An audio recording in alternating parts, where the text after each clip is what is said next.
여러분 안녕하십니까. 누리PD입니다. 자, 김관진 장군을 이을 참군인이 나타났습니다. 와, 정말 가뭄 속의 단비입니다. 단비. 국회 봉쇄 지시 없었느냐는 질문에 이진우 없었다. 이런 군인조차도 없었더라면 대통령이 너무도 외로울 뻔했어요. 사실은. 이진우 그 이름 석자를 기억할 필요가 있겠습니다. 과감하게 대통령은 문제없다. 그리고 군인으로서 자신은 명령에 따를 뿐이다. 이런 어떤 참군인 같은 그런 태도를 갖고 있죠. 대통령이 뭔가를 지시했는데 군인이 거기서 말이죠. 이게 법에 걸리느냐 안 걸리느냐를 판단하게 되면 그건 당나라 군대입니다. 설령 그게 불법한 느낌이 들더라도 따라줘야 돼요. 대통령은 군 통수권자거든요. 이런 군인이 있으면 전쟁을 못 치를 거래요. 이런 군인이 아니고요. 일일이 자기 기준에서 뭔가를 따지고 판단하고 이런 사람들 말이죠. 원래 지휘관 밑에 있는 뭐 병졸이 되거나 부하들은요. 자기 판단을 하면 안 돼요. 원래는. 군대에서는. 명령 복종이라는 말이 왜 나오겠습니까? 드디어 우리가 참군인 한 명을 지금 만났습니다. 대통령이 계엄을 선포했을 때는 그 계엄이 뭐 국민을 어떻게 사지로 몰아넣기 위한 계엄입니까?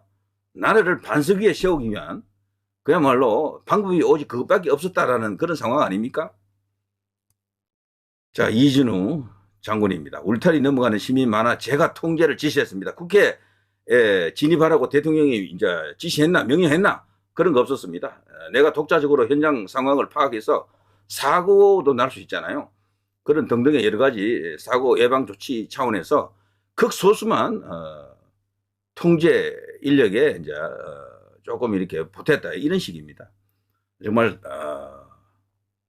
참군인의 모습을 다시 한번 보고 있습니다. 자, 이진우 대통령 체포 지시도 의원 막으라는 지시도 안 했다. 자, 이렇게 되니까요. 저쪽 이제 국회 측에서는 이 사람의 말을 거짓말로 이제 몰아가려고 난리를 쳤죠. 그렇지만 끄떡도 안 했어요. 끄떡도. 이런 사람이 있는가 하면은 정말 실망 중 그런 군인들도 많았죠 이번에. 자, 국회 쪽 헌재에 대한 공격은 제2의 내란 책동이다. 어쨌거나 이제 이런 식으로 진행이 됐죠 오늘. 자, 윤 대통령이 오늘 이제 이 명언을 하나 남겼네요. 저들이 자꾸 대통령을 이 계엄 그 자체를 내란 혹은 내란 우두머리로 몰아가기 위해서요. 범죄 구성을 자꾸 시키려고 어거지로 지금 만들려고 하는 거죠. 그러자 실체가 없는 것이거든요. 그리고 대통령이 저런 적절한 또 비유를 했습니다. 은유일 수도 있겠네요. 호수 위 달 그림자 쫓아가는 느낌이다. 호수 위에 달은 분명히 보이는데 아무리 쫓아가 보세요. 그게 쫓아가집니까? 잡을 수 없는 신기루 같은 거죠. 그러니까 지금 대통령을 향해서 압박해가는 그 과정들이 전부 이런 식이죠. 전부 다 허무맹랑한 것들이고 실체가 없는 것들입니다.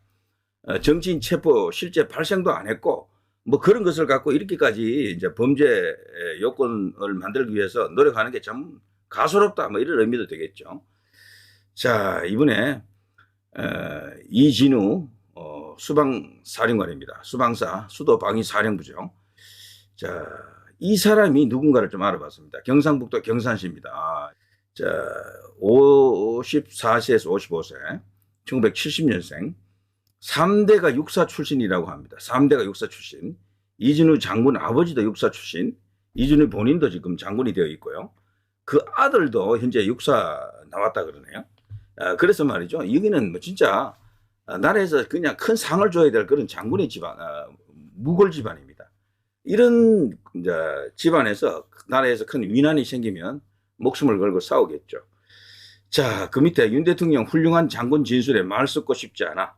자, 여기 이진우 수방사령관의 이야기를 듣고 대통령이 상당히 흐뭇했을 것 같습니다. 자, 이런 군인이 있는데도 또 이런 군인은 뭡니까? 이런 군인은 임종덕 민주당이 회유당했나? 임종덕 의원 이번에 이 곽정근이라고 하는 이 군인 삼성 장군 아닙니까? 이 소위 특전사령관 같은 역할인데 와 정말 저는 아주 실망해도 이만저만 실망이 아닙니다.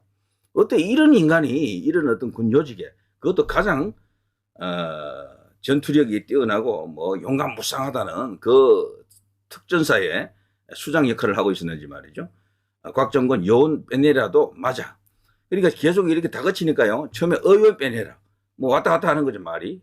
요원 빼내라도 맞아. 자, 곽정권이라고 하는 이름 석자를 또 이렇게 더러운 이름을 지금 기록하게 됐습니다. 이 사람들은요, 나라라든가 대통령이라든가 이런 개념보다는 나부터 살고 보자. 우리 가족이 우선이다. 뭐 이런 거겠죠.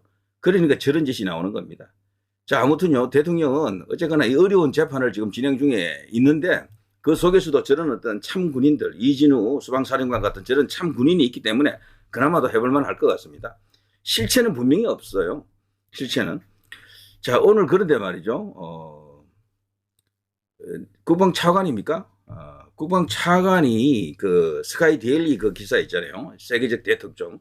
거기에 대해서 질문을 받고 국회에서죠. 그 가짜 뉴스라고 하네요.